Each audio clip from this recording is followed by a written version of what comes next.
Dear students, intermediate part 1 English compulsory model paper 1 objective के साथ आइए इसको सॉल्व करते हैं। Number 1 is the Muslims face social boycotts and ऑस्ट्रेसिज्म।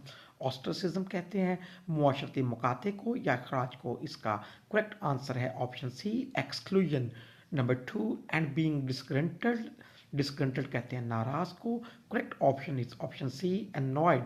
Number 3 he stirred his velvet head gently. stirred कहते हैं हरकत देने को।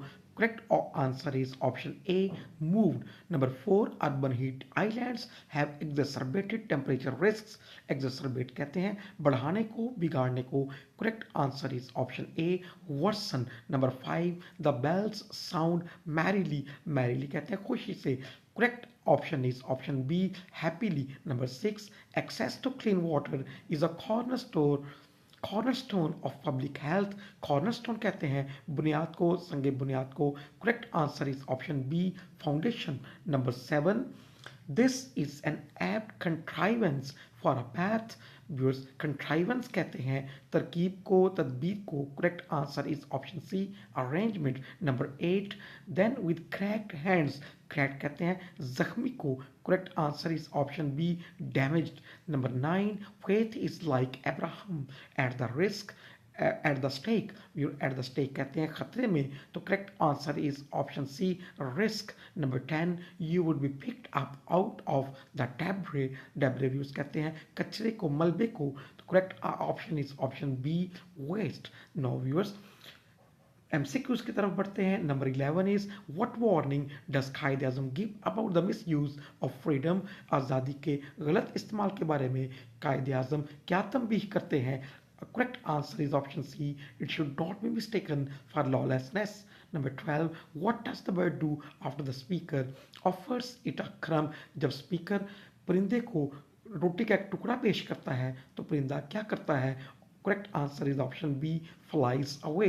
Number 13 the phrase stirred his velvet head is an example of stirred his velvet head किस चीज़ की example है, तो viewers option D is correct metaphor. Number 14 which city in Pakistan is particularly affected by rising temperatures and heat waves। बढ़ते हुए दर्जा हरारत और गर्म लू की वजह से पाकिस्तान का कौन सा शहर खास तौर पर मुतासर होता है। Answer is option B Karachi. Number 15 what is the primary theme explored in the play the end of the beginning. End of the beginning जो प्ले है इसका बुनियादी मरकजी ख्याल कौन सा है। Correct answer is option B gender roles and stereotypes in domestic life. Now viewers correct use of verb की तरफ बढ़ते हैं। Number 16 is 2 and 2 dash 4। Correct answer is option C make। And के साथ जब भी टू डिफरेंट एंटिटीज को मिला के कंपाउंड सब्जेक्ट बनाया जाएगा, वर्ब जो है वो हमें यूज करना होगा plural. Number 17 if he dash I shall help him. Correct option is option C comes.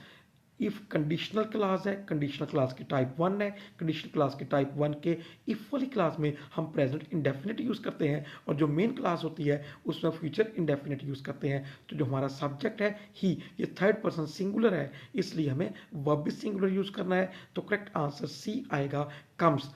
Number 18 he dash out 5 minutes एगो। एगो पास्ट को रिप्रेजेंट करता है तो हम यहाँ पास्ट इंडेफिनिट यूज करेंगे। ही वेंट आउट 5 मिनट्स एगो। Number 19 she usually dash her coffee without sugar. Usually habit को रिप्रेजेंट करता है, हैबिट को, रूटीन को रिप्रेजेंट करने के लिए हम यूज करते हैं प्रेजेंट इंडेफिनिट टेंस। हमारा सब्जेक्ट जो है ये थर्ड पर्सन सिंगुलर है तो हमारा वर्ब भी सिंगुलर होगा। तो सिंगुलर वर्ब के साथ प्रेजेंट इंडेफिनिट में एस और एस का एडिशन होता है। Correct option is option B takes. Number 20 Pakistan dashed independence in 1947। तो इस पास्ट में जो इवेंट एक बार हुआ हो हम उसमें पास्ट इंडेफिनिट यूज करते हैं। तो ये हमारा करेक्ट आंसर है option C gate. So viewers अल्लाह हाफिज।